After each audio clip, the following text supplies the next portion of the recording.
Knowledgeable TV के मुअज़्ज़ज़ सारिफ़ीन अस्सलामु अलैकुम। दोस्तों, आज हम बात करेंगे 5 बेवकूफ़ हाईजैकर के बारे में।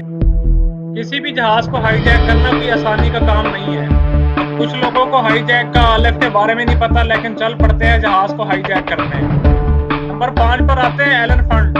आप इमेजिन करें कि आप किसी प्लेन में बैठे हैं, वहाँ आपको पता लगता है कि आपका जहाज़ हाईजैक हो गया, तो सोचिए आपकी उस टाइम क्या कंडीशन होगी। और ऐसी कंडीशन में लोग सहम जाते हैं, डर जाते हैं और एकदम से हैरत का मुज़ाहिरा करते हैं। और ये एक ऐसा वाक़या है जहाँ पर हाईजैक होने के बाद लोग परेशान होने के बजाय हँसने लग गए। 3 फरवरी 1969 न्यूयॉर्क से मियामी जाने वाली फ़्लाइट को हाईजैकर ने हाईजैक कर लिया।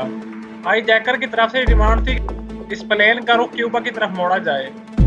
एलन फंट एक कैंडिड कैमरा के नाम से एक टीवी शो चलाया करते थे, जिसमें लोगों को प्रैंक किया जाता था और जिसे बाद में बताया जाता कि ये प्रैंक हो रहा है। और इस हाईजैकिंग के वाक़ये के दौरान जब लोगों ने एलन फंट को देखा तो उन्होंने सोचा कि प्रैंक हो रहा है और ये सब टीवी पे दिखाने वाले हैं। और इसी वजह से लोग नाचने लगे और तालियां बजाने लगे, जिसकी वजह से हाईजैकर काफ़ी परेशान हो गया।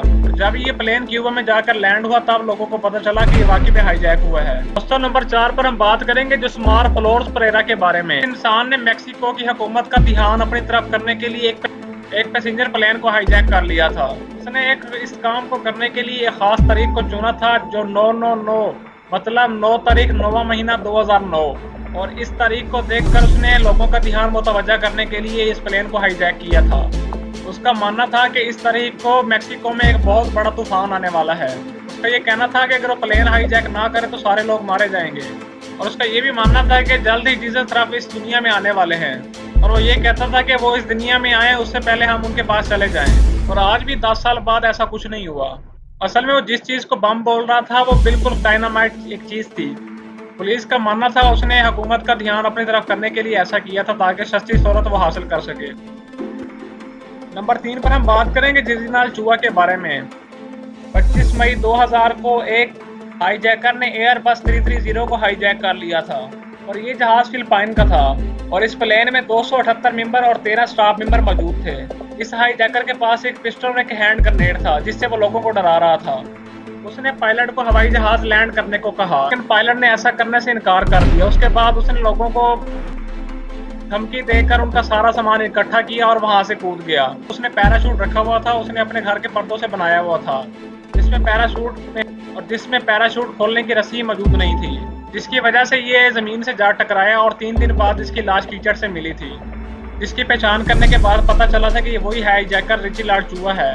और इस तरह की हाईजैकिंग आपने आज तक नहीं सुनी होगी। नंबर 2 पर हम बात करेंगे ड्रंक मैन के बारे में। इस तरह हमारे मुल्क में लोग क्रिकेट को ज़्यादा पसंद करते हैं, इसी तरह से लोग ओलंपिक को भी इसी तरह से पसंद करते हैं।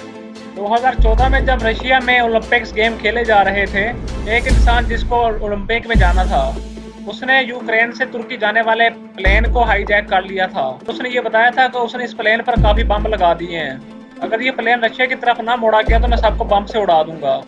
और सामने से उस पायलट ने उसको ये बताया कि हम ये प्लेन रशिया की तरफ लेके जा रहे हैं, लेकिन पायलट ने वो प्लेन तुर्की में उतार दिया था और वहाँ पर उस इंसान को उसी टाइम गिरफ्तार कर लिया था, लेकिन पुलिस ने उसकी अच्छी खातिरदारी जरूर कर दी थी। आखिर में हम बात करेंगे अनबिलीवेबल हाईजैकिंग के बारे में। दोस्तों, आप सब जानते हैं नॉर्थ कोरिया और साउथ कोरिया एक दूसरे के दुश्मन ममालिक हैं।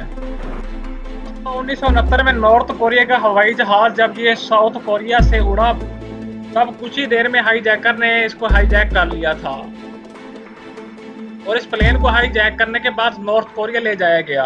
जमीन पर उतरा, उस प्लेन के अंदर घुस गए और तमाम मुसाफिरों के आंखों पर पट्टी बांध दी और उन्हें अनजान जगह पर ले गए।